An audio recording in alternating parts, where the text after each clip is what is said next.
It's a beautiful house. Everybody tells me that. They admire the high ceilings, the mahogany from the dining table, the pristine silver on the sideboard. They see the geometry of comfort. When Arthur passed away 6 months ago, after our 60th year of marriage, the church was full. My friends held my hands and whispered, "You were an example to us all." An example. A 60-year illusion, meticulously maintained. They don't know that I have spent the last 6 decades meticulously maintaining the architecture of my own prison.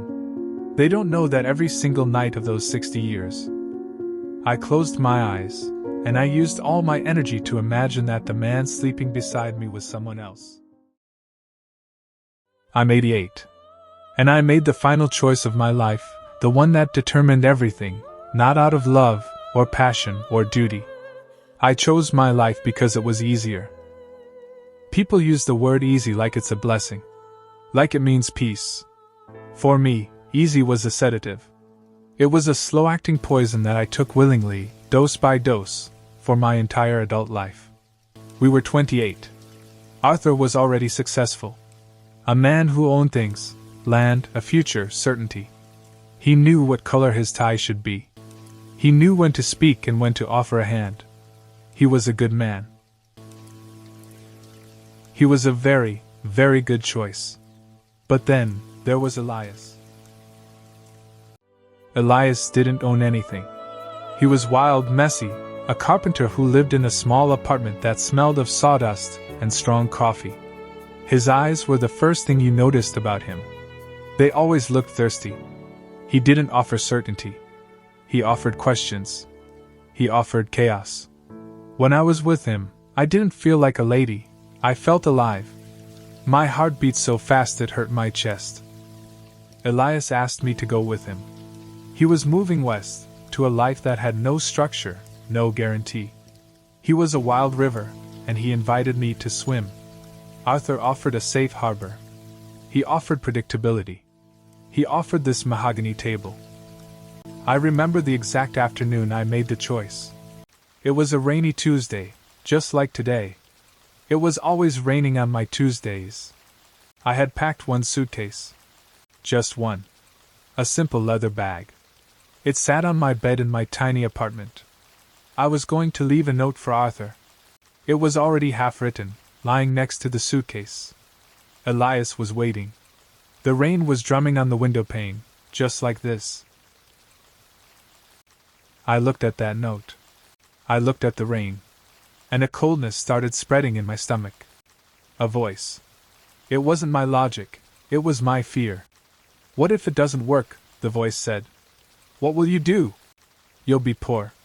You'll be alone. What will your father say? You have everything Arthur has to offer you, right here." I looked at the simple leather suitcase. Then, I looked at the silver spoon lying next to my coffee cup. It was solid. Heavy. Permanent. Elias was uncertainty. Elias was vulnerability. Arthur was comfortable.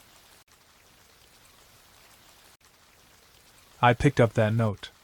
I ripped it into 8 pieces.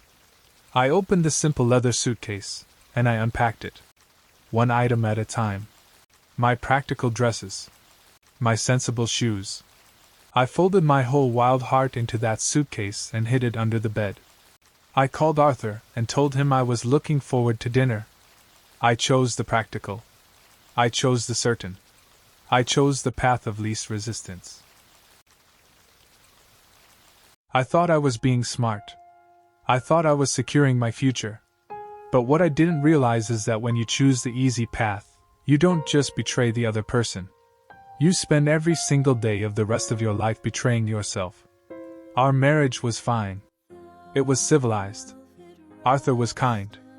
We traveled. We raised 2 successful children. We sat at this mahogany table and talked about the economy and our investments. We held hands at funerals. But we never, not once, touched each other's souls. I was safe. Safe from poverty. Safe from gossip. Safe from the risk of heartbreak. But you know what I found? Safety is boring. Security is a cage. When you never risk your heart, it doesn't stay strong. It becomes frail. It becomes invisible. I traded my capacity to feel joy for a promise that I would never have to feel pain. It was the worst bargain of my existence.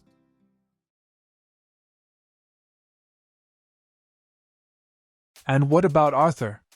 Do you think he didn't know? I robbed Arthur too. I took his life and paid him back with a respectful, reliable, empty echo of companionship.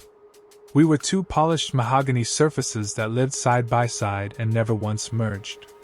I am surrounded by the expensive antiques that this easy life bought me, and they are as hollow as my own body. If I could sit that 28-year-old girl down today, I wouldn't tell her to leave Arthur. I wouldn't tell her to go with Elias. That's not the point. The point isn't who you choose. The point is why you choose it. I would grab her shoulders and shake her. I would tell her that fear is not wisdom. I would tell her, choose the life that scares you the most. The one that makes you feel vulnerable. The one that demands you be fully, wildly present. Because I am 88. My body is almost finished. But my real life, the one I was supposed to live, never even began. They say the easiest road is the one we should take. But I'm here to tell you, the easiest road might only take you precisely where you never wanted to be. You still have your Mondays, your rain, your suitcases. Don't pack them for certainty. Pack them for life. My story is too late for me. But maybe it's not too late for you.